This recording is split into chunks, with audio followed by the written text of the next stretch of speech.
Hello friends, welcome to my YouTube channel. सबसे पहले तो आप ये जान लीजिए कि जो कहानी मैं आज आपको सुनाने जा रही हूँ वो पूरी तरह काल्पनिक है।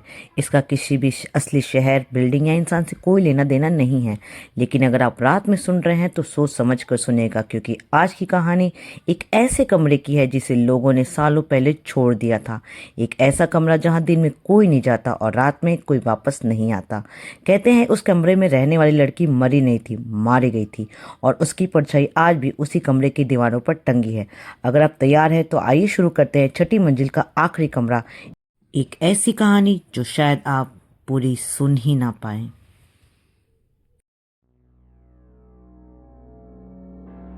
मैंने नई बिल्डिंग में शिफ्ट होने का फैसला किया। किराया कम था और बिल्डिंग बिल्कुल नई पेंट हुई थी। लेकिन जैसे ही मैं अंदर गई, चौकीदार मेरी तरफ देखने लगा। मैडम, कौन सी फ्लोर? मैंने कहा छठी फ्लोर। उसके हाथ में पकड़ी चाबी नीचे गिर गई। उसकी आंखों में एक सेकंड के लिए डर दिखा, मगर फिर बोला, अच्छा मैडम, ठीक है।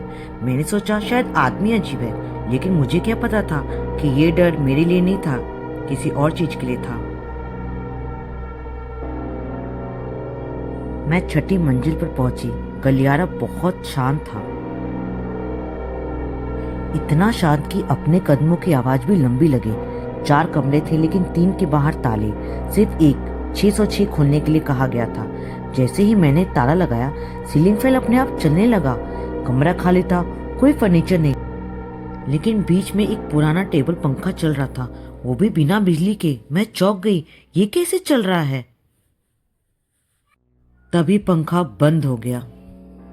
मैंने अपने आप को समझाया, शायद हवा है, पर कमरे की खिड़कियां तो बंद थी। रात को लाइट बंद की और तभी दीवार पर एक परछाई दिखी। मैंने सोचा मेरी अपनी परछाई होगी, लेकिन मैं तो हिली नहीं, फिर भी परछाई हिल रही थी।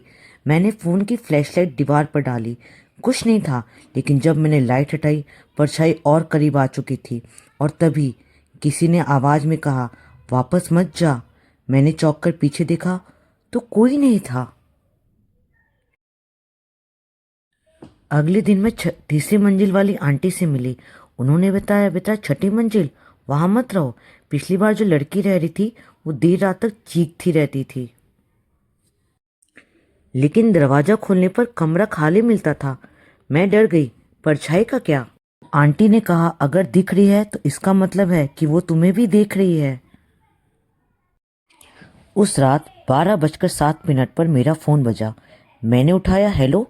दूसरी तरफ बस ई की आवाज। मैंने फोन काट दिया, लेकिन स्क्रीन पर लिखा आया, कॉल ड्यूरेशन 27 मिनट्स, जबकि मैंने कॉल बस 3 सेकेंड ही सुनी थी। मैंने चौकीदार से सच्चाई पूछी। उसने कहा 606 में एक लड़की रहती थी। उसने अपनी डायरी में लिखा था कि कमरे में 3 लोग रहते हैं, लेकिन कोई उन्हें देख नहीं पाता। मैंने पूछा, और उसका क्या? चौकीदार बोला, एक रात उसने बिल्डिंग से कूदकर खुद को खत्म कर लिया, लेकिन उसके कदमों की आवाज आज भी छठी मंजिल पर सुनाई देती है, जैसे कि अभी आ रही है।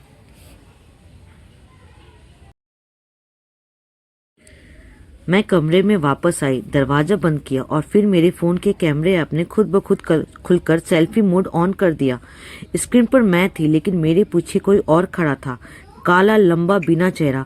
मैंने पलट कर देखा, पीछे कोई नहीं था, लेकिन कैमरे में वो और मेरे पास आया। मैंने फोन नीचे फेंक दिया।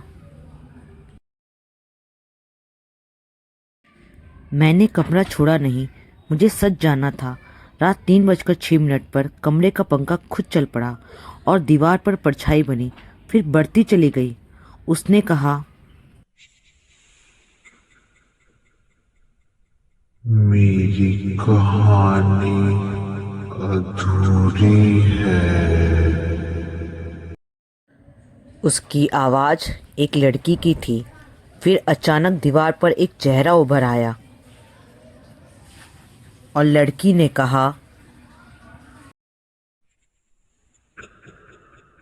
मैं दिखना नहीं चाहती थी, मैं बस चाहती थी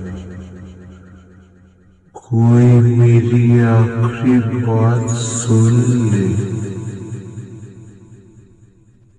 और फिर उसने पूरा सच बताया। वो लड़की इस कमरे में अकेली रहती थी। उसके घर वाले उसे छोड़ चुके थे। वो अवसाद में थी।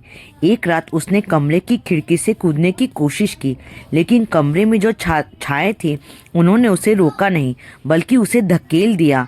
लड़की रोते हुए बोली, मैंने खुदकुशी नहीं की थी, मुझे किसी ने मारा था। इतना कहकर वो परछाई गायब हो गई। मैंने उस कमरे की चाबी वापस कर दी और छठी मंजिल पर अब कोई नहीं रहता। लेकिन आज भी अगर आप कभी उस बिल्डिंग के पास जाए और ध्यान से सुने तो 606 के कमरे से एक पुराना पंखा धीरे धीरे चलता हुआ सुनाई देगा। और अगर कभी आपको अपने कमरे की दीवार पर कोई परछाई दिखे तो ध्यान रखना, कहीं वो आपकी दीवार पर अटकी उसकी आखिरी कहानी तो नहीं। कमेंट करके बताइएगा कि कहानी का कौन सा सीन आपको सबसे ज़्यादा डराया और अगली कौन सी स्टोरी सुनना चाहेंगे। मैं मिलती हूँ अगली दिल दहला देने वाली कहानी में। तब तक लाइट्स ऑन करके सोइएगा। बाय।